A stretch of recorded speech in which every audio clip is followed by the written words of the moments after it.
And so hello guys and welcome again to the channel.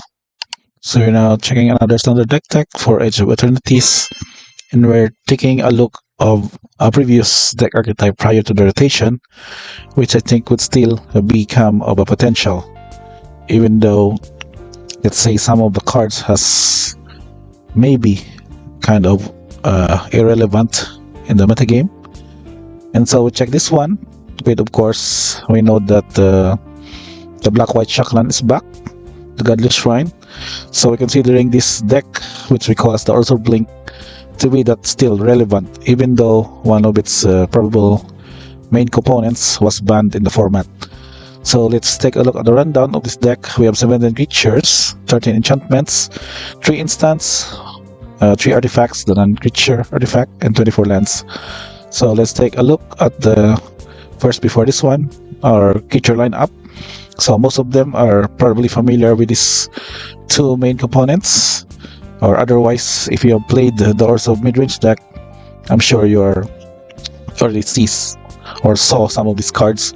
So we have first the Blink creatures that we considered. So we have 4 copies of Nurturing Pixie.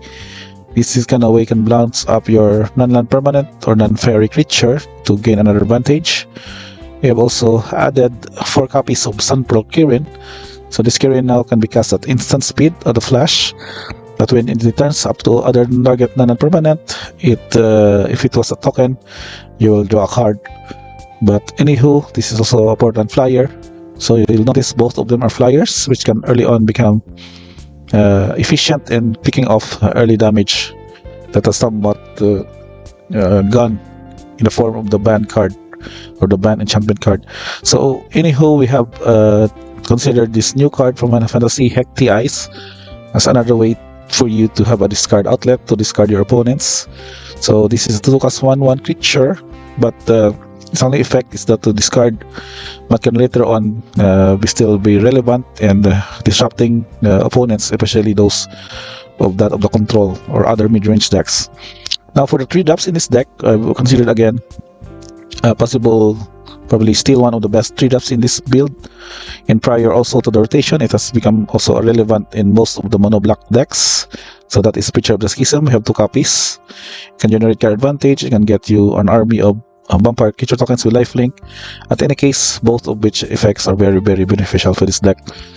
And I will consider 1 copy of the Zora line. So this is from Barrow card, which has its effect that when it enters or attacks, you can pay 1 white mana and 1 black mana and 2 life to return a target non-permanent card with mana value 3 or less from your graveyard to the battlefield with a finality counter. So basically these permanents, you notice permanent cards, not only creatures, but also some of your enchantments can still be relevant in the late game with its ability. And some of the one of choice here of this deck, I've considered a copy of Bessa, the Banning Spring, in case of the mono red aggro matchups or other aggro decks. We have Akasot's The Biggest Betrayal, which also benefits against control other mid-range, because you can punish them and when it attacks, you will discard a card. And then it's also very resilient to removal aside from the exile effects, because when it dies, you can flip this into Temple of the Dead and then return it later on. And 1 copy of Overlord of the Mistmores, which is also beneficial with the blink effects because it can be cast for its imped cost to create these 2/1 white insecurity tokens flying, and then you can bounce it later on with the Pixie and then cast again for another value, therefore creating an army of those 2/1 flyers, which can also act as a game ender quickly. Now for the other non-creature spells, particularly first on this new card, Dubious Delicacy. So this is a 3 mana higher version of the Nowhere to Run, except that it is an artifact, it is a food type, and then when it enters, it can get to kill target creature with a toughness 3 or less. But the option here is that it can also be sacrificed to gain 3 life, or you can sacrifice it to have opponent loses 3 life. So in a way, this is also a good damage source in any instance. But its ETB effect would still be efficient in killing off your opponent's creatures.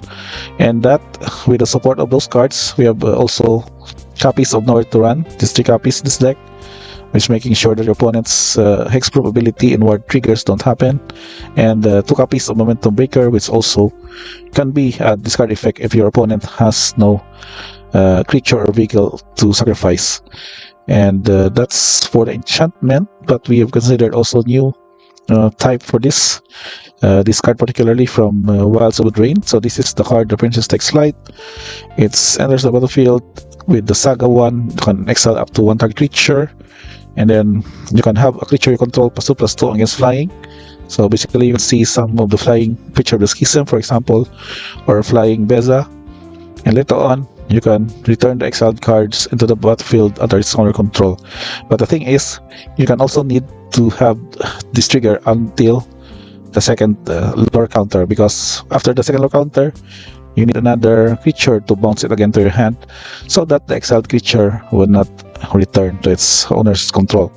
So this is the efficient way for it to become relevant in this build. You just need to do a play that you can exile a creature and then bounce this later on before the third lore happen. And also we've considered 4 copies of Unholy Annex. This can in turn be very relevant card draw effects and can also generate this army of demons in case that you will be able to cast it for 5 and then later on use some of your blink effects to return this to your hand and then recast it again for another demon token generated. So there's pure value there. And the choices for the instance, as we see here, are one-offs of relevant spot removals. We have Get Lost, which can also answer enchantments from your opponents. A copy of Bitter Triumph, which can also deal with creature or planeswalker. And this one, a conditional blink effect, Gateway Glimmer. But I'm thinking also to add more in this build, but we'll see in the future decks if we can do some changes, possible playtest on it. But this one, as you can see, the ability, if you pay additional 1 for the spree, you can exile target non-token creature and then return it to the battlefield under its owner's control at the beginning of its next end step. So blinking out basically an overlord, where basically is your very good card advantage engine with this card. And then later on, if you have extra mana, you can pay extra spree to destroy a creature if no other creature has greater power. So in a way, it acts as removal and blink effects, which is particularly fitting for this kind of deck build. And last but not the least are your lands, since we mentioned that the new reprint of the Galley Shrine would take place and into replacing Caves of Koilos. So I think this is much better because it fits well with the Verge requirement, wherein this will be more efficient because you have higher chances now to control a Plains of a Swamp because of this land type. And also we have various copies of basic lands here, 3 copies of Plains and 4 copies of Swamp. I'm also considered adding 4 copies of Restless Fortress now, since we are more of the mid-range deck, so having a top land or a top man land is not that much punishing as compared to the aggro deck. And I'm trying this one yet, but I'm not sure if it would fit in this build, but this would be also kind of a good inclusion because it's ability later on that you can create a token copy of a creature or not a creature but an artifact or enchantment you control, except that it's legendary and activate only as a sorcery. But then you can see that there are several enchantments here that are pretty much very good to copy, especially in the late game. So having this one as 12+, I'm not sure with how we can set this up. But anyhow, this is just another option. We are still open for changes in this build as we check more of the relevant cards from the set. Let's check on the deck stats. The cost would be more of black, which is 29, for white is 19, but the production is pretty much even, but I think this one's really enough to satisfy the color requirement of this deck. Average mana value is 3.08, very much cheap for this one, but you still have a late game setup with this Unholy Annex and Virtual Chamber, or hard casting Aklasotz or Overlords. And let's check the tokens. We have 8 tokens, particularly very many tokens for this deck. A Bat token for Rakdos, Copy token, Demon token from the Unholy Annex Ritual Chamber, Fish token from Beza, Insect token from the Overlord, Map token from Get Lost. I think Treasure token, this is from the Beza effect again, and Vampire token from the Picture of the Schism. So I guess that's overall would be my initial list for the Blink Orzhov deck for standard and EOE. I think it's pretty much still very interesting deck to play with because of a mid-range is effect that can finish game early with these flyers, and maybe this kind of disruption would be really gets you to open up enough creatures to attack opponents. It might not be that explosive as compared to before, but I think this deck would still have potential now that the rotation has happened and a whole new kind of metagame is currently being brewed or evolving in the standard format. So I guess that's pretty much it, guys. Thank you for watching this one. We have again MTGEOE Orzhov Blink Deck Tech and feature. Don't forget to like, subscribe, and see you guys on the next video.